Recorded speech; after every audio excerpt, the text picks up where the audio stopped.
Today we are blessed to present one of these insightful lectures entitled The Undivided Attention and Devotion of Bhakti Practice, Part 4 of 6, on Between Master and Disciples, given in Chinese and English on October 13, 2019, in New Land Ashram, Taiwan, also known as Formosa.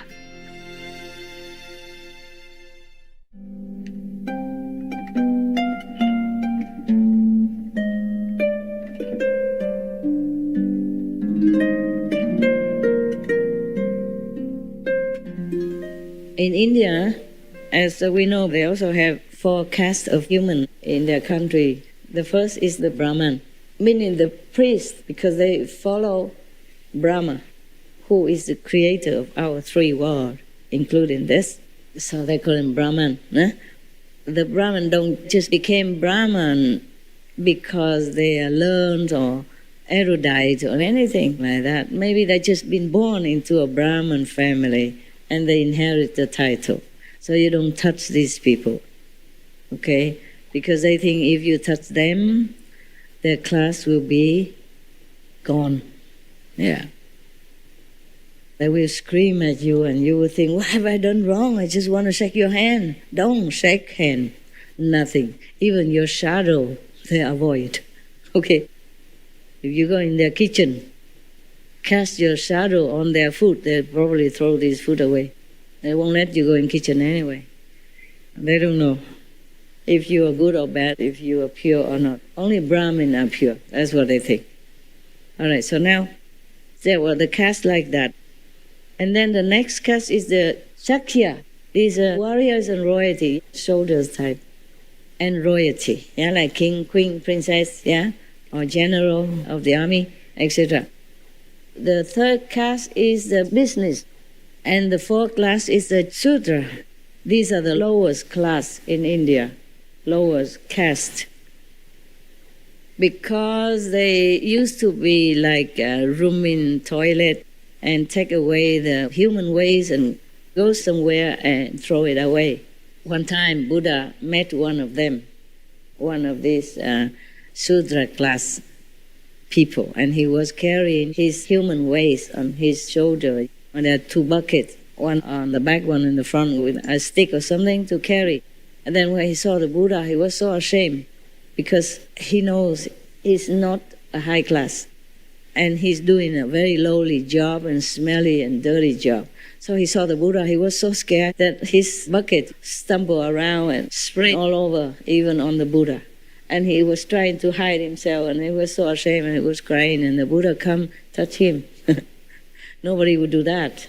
You know, Buddha is first class, you see, the royal caste. Nobody would touch a Sudra caste, the lowly, the laborer, especially the scavenger, with the human waste around him. But Buddha touched him. And even, I think he make him a monk also, right? Halangna chucha ne, yeah. And all the other disciples, you know, the big people, big shot like king, queen, and royalty people thinking, oh, the Buddha make him a monk, so now I have to go and bow to this Sudra person. Oh, at that time, there are many controversy within the Buddha's followers, because the Buddha sometimes make beggars into monks and make a Sudra, the one who room toilet stuff, a human waste stuff, into a monk. And many of the Buddha followers, a king, queen, princess, prince, general, high officials in the courts, etc., they were not very happy. But later on, these so-called lowly class people, like beggars or Sudra, become arhats in a short time, because they're so pure, so humble. You know, because in India, that's the lowliest class that you can be, the beggar and the Sudra. Therefore, they're so humble. They have no ambition. They have never dreamed of becoming anything. Because in India, the caste is the caste. You don't get out of that. But it was, I think, a misunderstanding. But nobody has been able to change it. Maybe in the beginning, a group of Indian practitioners somewhere when the first settlers grouped together in India somewhere, and they probably are practitioners like us. And then, of course, I am the teacher, and you are the monks, so-called royalty, 3 of us, only 3 of us against all of you. Scary. And you do some service in the kitchen, and you clean in the toilet, okay? But at that time, we don't have this beautiful toilet. So it's in a bucket, you take the bucket, you go out, throw somewhere, designated area, okay? So, and then that's how we do the job in the ashram. Some people, driver. So we make a different kind of duty organized system. And then slowly more population come out, and then it just continue like that. And then you're fixed in this kind of box, square, and dead. And then it continue until this day. But nowadays, I think India is more liberal, right? Yes. Mahatma Gandhi or other Mahatmas and president and prime minister, they have been educated more. And they have seen Europe, they have seen America, they have seen other countries, whereas the more freedom system. And they came back and they infused that idea and way of life into Indian society. But at my time, when I was in India, I almost get slapped because I tried to help a Brahmin 10 or 12 years ago to carry a bucket for her from the Ganges River. And she screamed and she threw the bucket and she ran away. I said, what have I done? What have I done? And the master who told me to meditate 1 week in the middle of the Ganges, he said, don't touch her. Don't talk to her even. She's Brahmin. Then I understood. I said, sorry, really sorry. I just wanted to help. You see, so in India, don't just help, huh? Don't. Even if you see an old woman alone and carrying something, let me. She might scream murder. And some police might come and ask, what did you want to do with this old, helpless, poor woman? Huh? You, foreigner. Huh? Passport? Where you come from? How long you stay? Why? What do you do here? Leave the woman alone. I said, okay, sorry. In America, Europe, or even in Asia, if we see an old woman, old man, we give our seat on the bus for them. We help them hold their hand to go across the street. And we help them carry their maybe heavy bag or luggage for a short period of time, wherever she's going, until she got somebody else or a taxi or something. That is encouraged and praised as a good behavior, good gentleman manner. But in India, not necessary. Okay, so be careful. Ask first, far away. Can I help you? Use a microphone is better. Or call her number. Can I help you? Huh? I just want to help you. Can I? If she okay, then you come over. If not, just stay where you are. Okay? Don't even go near. She'll run away and maybe throw all her things on the street, and then you can't even touch it. In India, you should not go alone as a woman. Also, still nowadays, it's still not very safe. I was blind. Love makes blind. I was in love with God. I was in love with humanity and animals, all the suffering beings, and I was blind. I went all alone. Some little thing do happen, but nothing I couldn't handle. I just tell them I have kung fu, for example. I did have kung fu. I didn't lie though. I don't know if it's still working with my flapping muscle nowadays, but I had kung fu. That's it. Just a little note, and I talk so long, eh? Never mind. You love them, right? You love my notes. Yes.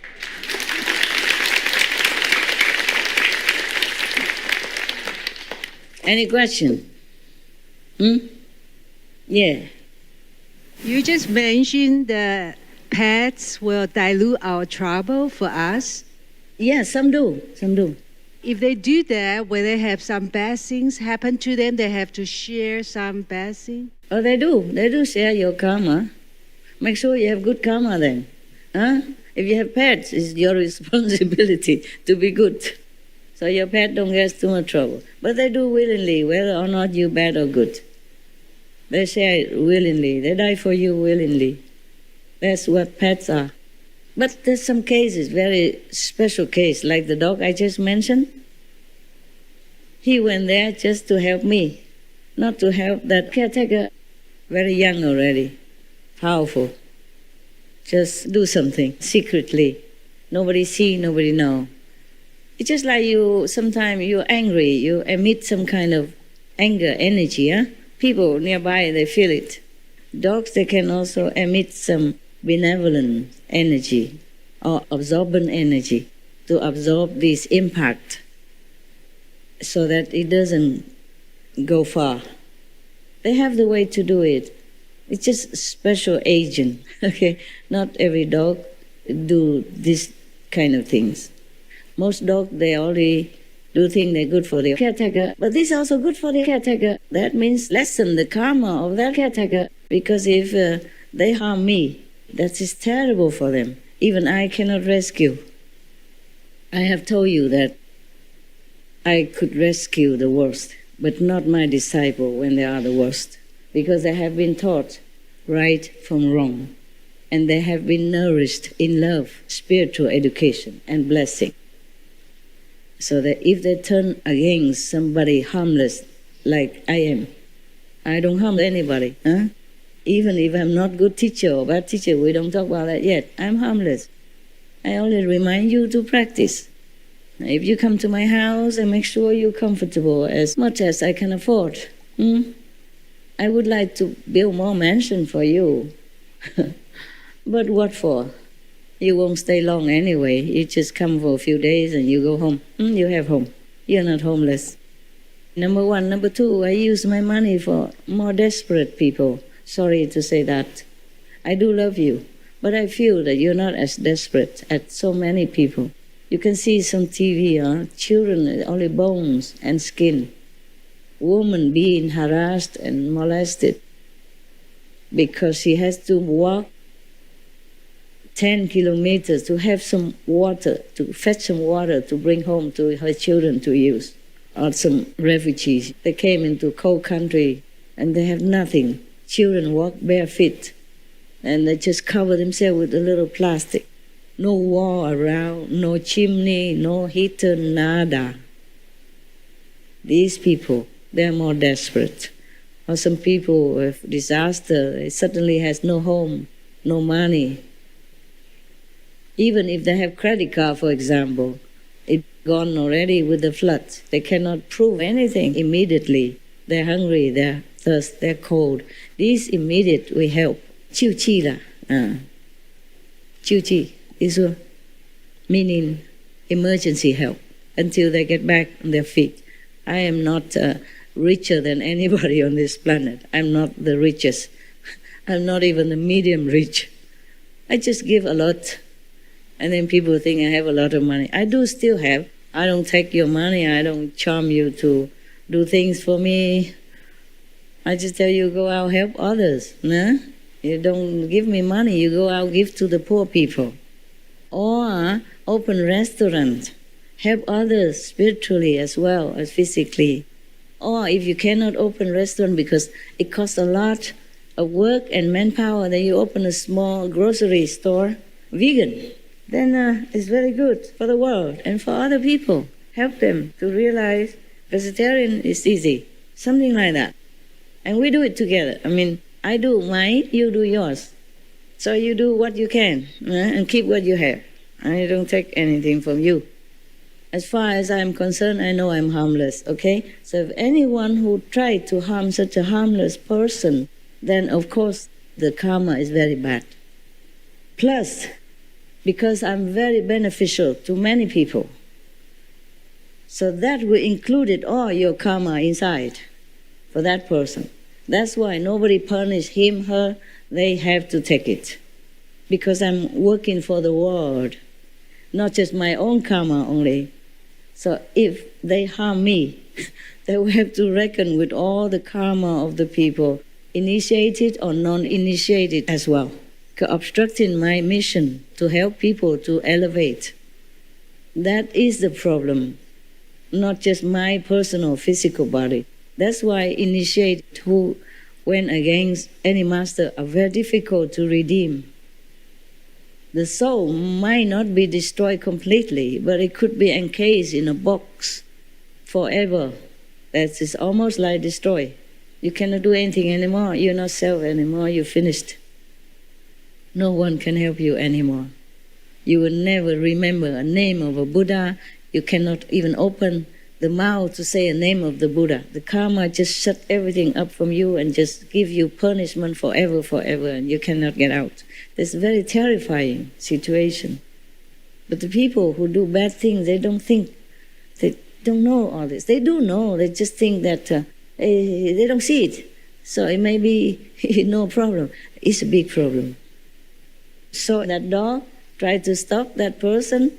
It doesn't look like he's good for the caretaker, but he is also good in a way, protecting the caretaker from doing real harm. The less karma for her or him. So it's a good dog, good boy. So even pet far away, or you rescue them long time ago, or they die already. If you're in trouble, they come back help you. And if your dog is a special agent, wow, then powerful, can help you a lot. Can help you avoid many danger or avoid many trouble physically and emotionally, mentally as well, preventing harm to come to you. Some power is very strong. Even talisman or some photo doesn't completely help you. Yeah. But even wearing photos, some people don't, Some people don't wear it. Or some people wear but don't really believe in it. Some people get initiation but don't really care, don't practice, don't have faith in master power, don't do anything. So just stay there or get it lower because contamination outside. And then just do anything without thinking of the consequences. Yeah. Just like, look, the Buddhas teach all people that there is karma, good and bad. So try not to do bad karma. But how many people listen? There are still butcher, there are still liquor seller, there are still people who lend money and cheat and all kind of things. And they still go to temple, buy a few apple and put it there and light one incense and namo, namo, namo, what? And then take the apples home and eat and they think they are Buddhist, for example. It's the same with initiates. Some people are not really there. They're just in for fun or for some other reason, for chase girls or boys.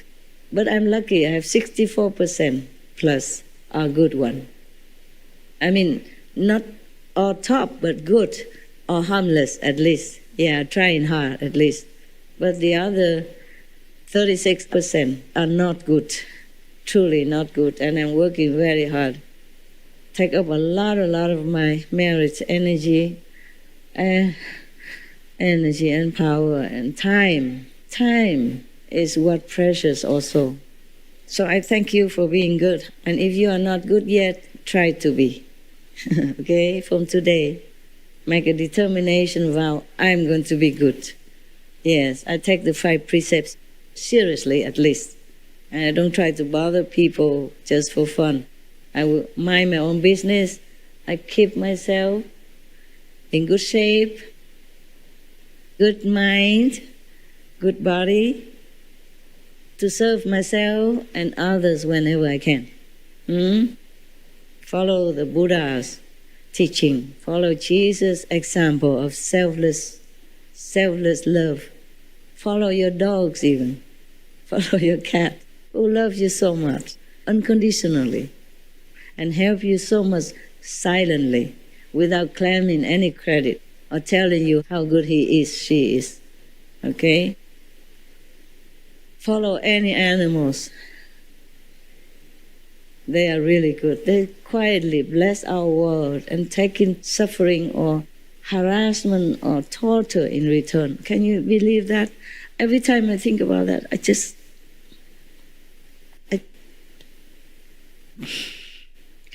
cannot bear it. It's so big injustice.